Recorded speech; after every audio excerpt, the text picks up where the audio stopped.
Yang pastinya kami sangat berduka dan masyarakat di luar sini semuanya juga ikut mendoakan Olga, menanti kedatangan Olga dan juga teman-teman media juga semua ada di sini. Ya,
Baik di tengah suasana duka ini, kami juga keluarga besar Dasyat ingin menyampaikan innalillahi wa inna ilaihi rojiun.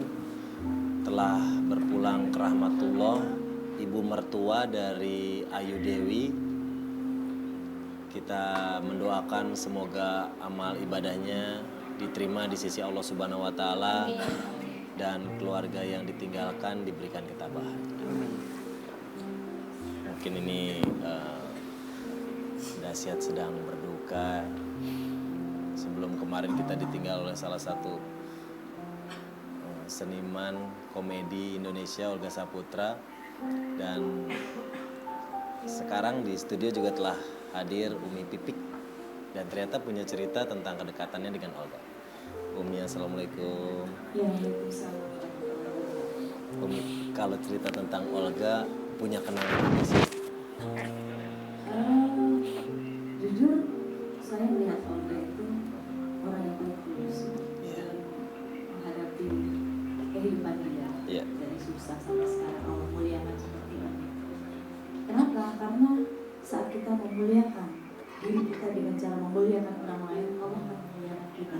Dan ini yang dilakukan oleh Olga. Dia selalu dengan kesusahan dia, tapi dia tetap terus tulus membantu orang, yang akhirnya lihat Allah perlihatkan buktinya bahwa semua orang mencintai dia, sayang. Dan saya ada cerita sewaktu Olga syukuran rumah yang di mana tuh Gatot Subroto gitu, beliau telepon kan, kepengen Uje datang dong Pik, tolongin gitu kan.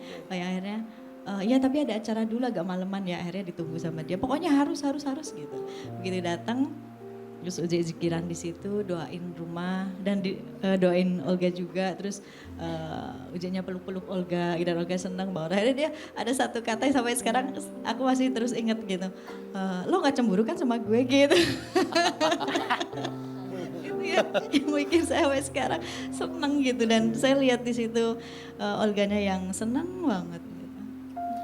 Nah, Umi Pipik juga menjadi salah satu orang yang kita lihat tegar di saat mengalami ditinggal oleh seseorang yang sangat dicintainya, yaitu almarhum Uje. Nah, boleh share nggak Umi? Kan kita banyak banget nih, keluarga udah pasti, sahabat, teman, kerabat, fans juga banyak yang sangat merasa kehilangan sosok Olga Saputra. Apa sih yang bisa kita lakukan biar kita bisa lebih ikhlas ketika ditinggal oleh orang yang kita cintai? Saya melihat, jujur kemarin saya sudah mau sampai di rumah Olga, cuma nggak bisa masuk. Yang akhirnya saya nyerah.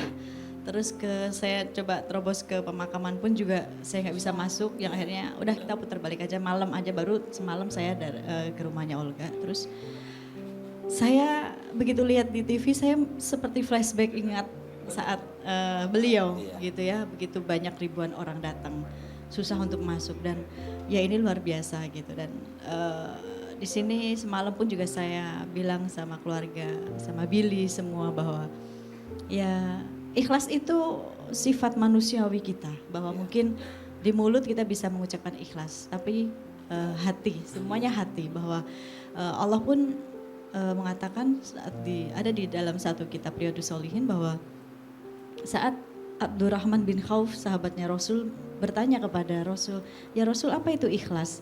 Lalu Rasul nggak bisa menjawab. Rasul mengatakan, aku akan bertanya kepada malaikat Jibril, apa itu ikhlas? Lalu Rasul bertanya kepada malaikat Jibril, ya malaikat Jibril apa itu ikhlas? Lalu malaikat Jibril mengatakan, aku akan bertanya kepada Allah apa itu ikhlas? Lalu malaikat Jibril bertanya kepada Allah, ya Allah apa itu ikhlas? Dan Allah menjawab, ikhlas itu rahasia di dalam rahasia, hanya aku dan hati hambaku yang tahu. Jadi semua lebih kepada hati gitu kan. Dan ya kita rela hati aja atas semua ujian ini, bahwa inilah yang terbaik untuk Olga gitu kan. Kalau yang bisa kita lakukan biar kita bisa lebih ikhlas itu gimana? Doa, Menerima, berdoa. terus berdoa. doa. Mengingat, memuji, mengingat gitu. Kalau kita istilahnya kita memuji Allah sudah pasti kita akan mengingat. Ya, kita akan mengingat Allah. Sama saat kita mengingat Olga, ya sudah doain. Karena doa itu langsung sampai kepada Olga. Nah ini juga sebuah hal yang menarik nih. Olga, Uje, dan ternyata juga mereka berdua sama-sama anggota di Sanggar Ananda. Bener ya Mas Adit? Iya.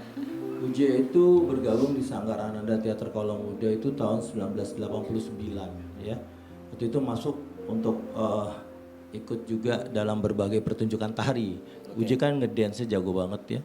Anak muda gaul banget deh. Di Ancol dulu ya. Iya, di Ancol juga, di mana-mana gitu kan. Juga kita bikin pertunjukan drama musikal, waktu itu Uje main jadi salah satu pemain utamanya. Dan sampai kemudian saya beri kesempatan untuk main di salah satu FTV. Waktu itu di Indonesia TV cuma TVRI yang ada.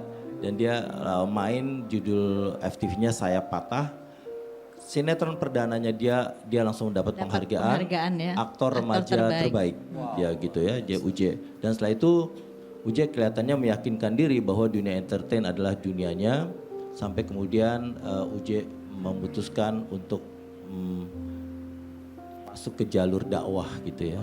Dan begitu dia mulai masuk ke jalur dakwah itu, teman-teman banyak tuh yang cerita gitu. Saya sendiri juga ketika ketemu gitu Uje, saya pernah bikin satu proyek album sama Uje ya, tahun 1993-94 gitu. 93-94 saya tanya, J,